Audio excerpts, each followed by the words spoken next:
Got a pair of Netflix stories talking about injecting ads into the videos and chasing down people who are sharing licenses. I think I'm going to ask Jon to introduce the story on today's Not So Critical Update.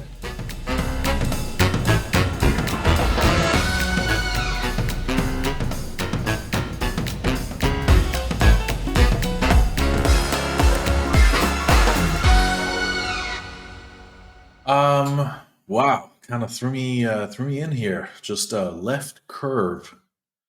Netflix sucks on today's Not So Critical Update. All right, great start. You were the only one who voted for this story, I think. Well, so okay, I voted on it because it really. So for a long time, I had this feeling about Netflix where I couldn't put my finger on it. Why I disliked them? What? Why do you dislike them? Well, right, they made good content. You know, they had really good licensing, and they were churning out stuff, just good stuff. And I'm a big TV buff. I love TV shows. I love movies. Yeah, they had some really good content for a long time. They had some really good content. They're at the top of their game, and I don't know why. I didn't know why I didn't like Netflix or the idea of this cable cutting culture, I guess, because it felt like it's a good thing. We're saving households thousands of dollars a year, which is true, like really thousands of dollars. When you looked at what, Comcast or DirecTV or Dish were charging, it was like these contracts were absurd, $100, $200, $300 a month to get, some movies and TV.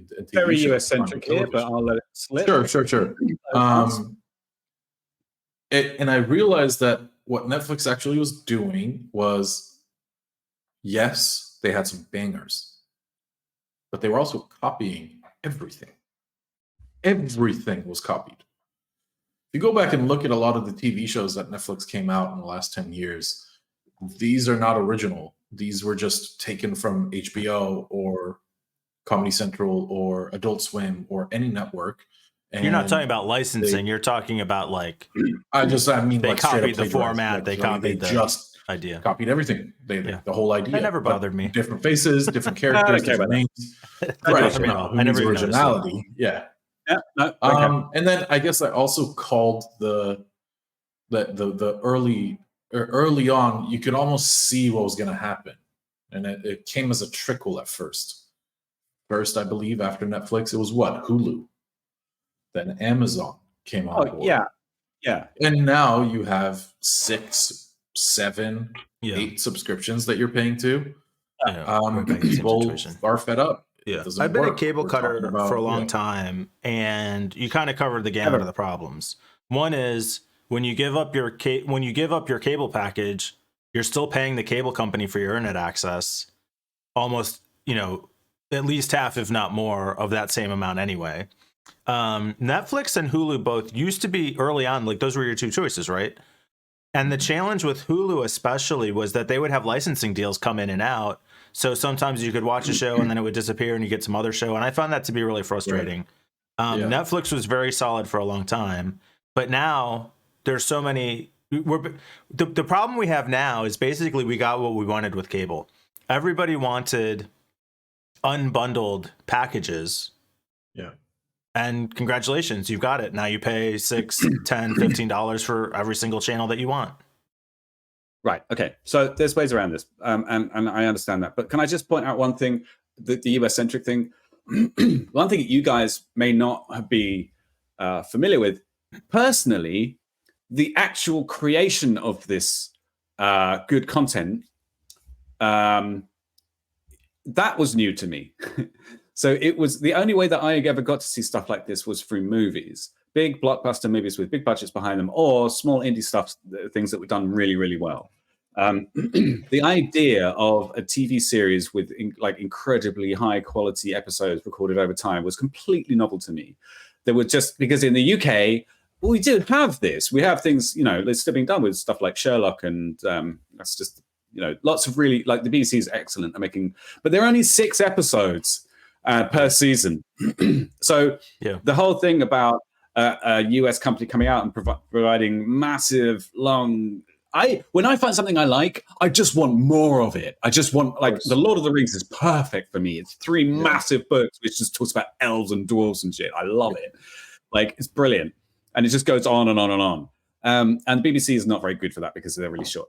So that was the amazing thing for me. It wasn't the fact that you were getting this, you were cutting the cord or anything like that. We had no cord to cut. It was just the massive amounts of excellent media to consume. It's been a transition, right? We used to have network television sitcoms, and you maybe get 20, 22, 24 of them in a season, but you'd only actually get 15 minutes of content and then 15 minutes of commercials. And a lot of that stuff was so low. I mean, it's like cheap laughs, easy to watch, Cheers and Friends and stuff like that. Okay, great.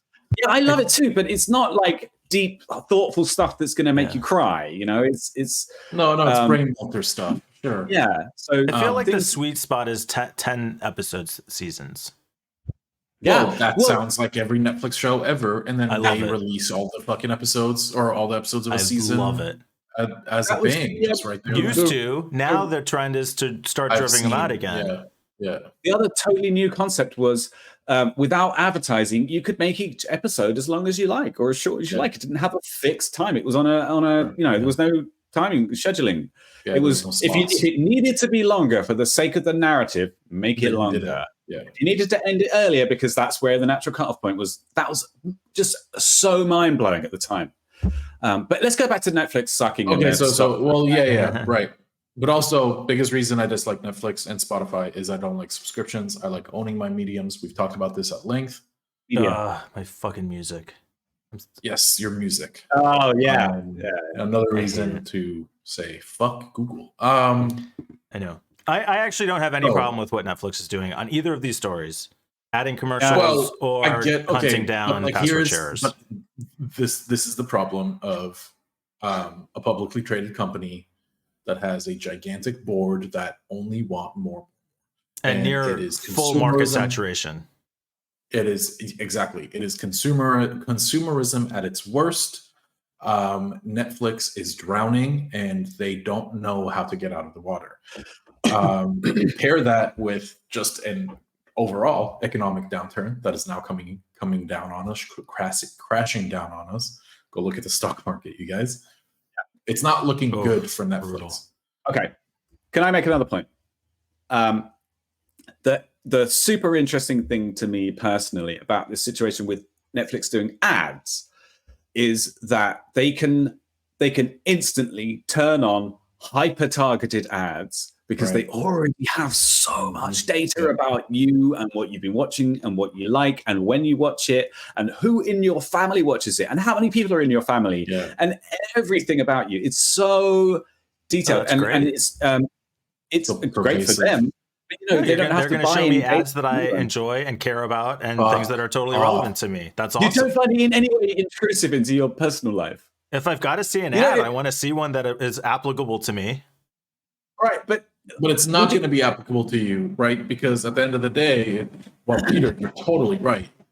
It is disgusting. About how awesome it's going to be. Exactly. But it's not going to be that. It's going to be Grubhub. Or if you're in the UK, I don't know what the equivalent is for the UK. But like food delivery, it's going to be the highest bidder. And you're going to see it over and over and over again, just like on YouTube, until you're ready to just end it all, because it is insanity inducing.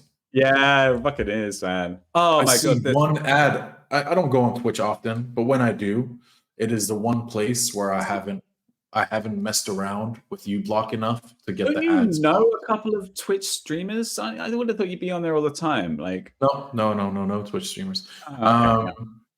So anyway, moving on from that doxing point. Can't help it. Hey, no, dude, I was trying to give you a misdirect there, like a plate of straight up like, hey, we can totally, anybody who's trying to dox you, hi Cindy, might be trying to give them a like, oh, okay, so he's not anything to do with Twitch, but now she knows. You just doxed yourself. Well, what does she really know? Yeah, that's true. So, and don't worry, John. I assured everybody that you were undoxable, and they all gave up. Yeah. Oh yeah, I bet. No. No. That was bad.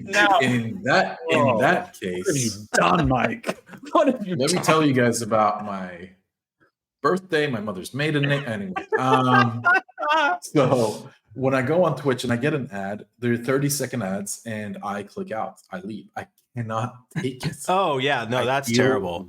Those pre-roll ads on Twitch are the worst. Disgusting. Absolutely. Now, there is a way to get around it on Twitch, because the way Twitch does it is that they inject. Okay, so to get a little bit technical, when a Twitch streamer streams, they send, what is it, an RTMP stream to Twitch, right, Peter? Yeah. Which is a video stream that is being sent directly to Twitch and is outputted on the viewers' screens through their website. Now, what Twitch does is that they hijack the stream, this RTMP stream, and basically inject the ad directly in. This is different than YouTube or anything else that we've seen in the past, where such a good story. Traditionally ads are just placed completely separate from the media, so you can block it with a certain someone's ad blocking tracking list. Twitch does not do it that way. Or you could just watch the ads, because people pay a lot of money to get them in front of you. Okay, well, no, not people. Not people. Faceless corporations. Corporations are people, my friend. They are not people. Corporations are not people. How could you psychopaths? Is what they are. Yeah. These are the same entities that took away literally digital rights. I can't even own anything anymore. I have to subscribe and service license, and no. All right. Okay. So there's ways to block Netflix is down. We're going to inject ads. For our finance guru, would you buy Netflix stock right now? Who's the finance guru? Good question. What? Oh, me. Would I buy Netflix stock right now because it's so down? I would never buy Netflix stock. It's a trash bet. Okay. No, but really in the interest of making money, like not because, I mean, for a while. Right, that's what I'm saying. That's what I'm saying. Look at where they. No, there's no way. I think that what Mike said. It's dying. I don't know. If it's gonna die. Yeah, no. Right. You might even get a little surf wave up that peaks. Pizza bet time. I say Netflix is going back up. I reckon that these changes that they make are going to make them a shit ton of money, and their stock is going to rise. Look, you D-Gen. We're not betting with you. Come on. Peter, you are an empath, so no, I am not going to bet against you, because now you've guaranteed that stupid fucking Netflix is going to go up. All right. Dumb. I don't think it'll go up. I mean, like John said, maybe short term, but they've reached market saturation. Yeah, you guys said that about Twitch. That's the different situation, but like I think they're going up again. Well, I'm not saying they're going to disappear, but I don't think they can't get any more market share. They're not going to be. Yes, they can, and they're not going to become because of all the other people. What's going to happen is all the other like Hulus and the Paramount Pluses and the HBO Maxes and the CNN Pluses are going to fail, and the OGs are going to be left behind. The people who actually had some innovative spirit in their veins and I don't agree with that at all. It's good. There's no sorry. A huge benefit of Netflix was their licensing deals, and all those people who now have their own streaming platforms took back all those licensing deals. They'll pay more. I don't know what's going to happen, but they will come up with original content without the licensing stuff. I don't know what's going to happen, but here it is. The only way Peter's right is if Netflix incorporates a model of either pay for the content that you want to watch. Let's say a new show comes out, pay $10. Watch the season and the following seasons after it, if they come out with anything.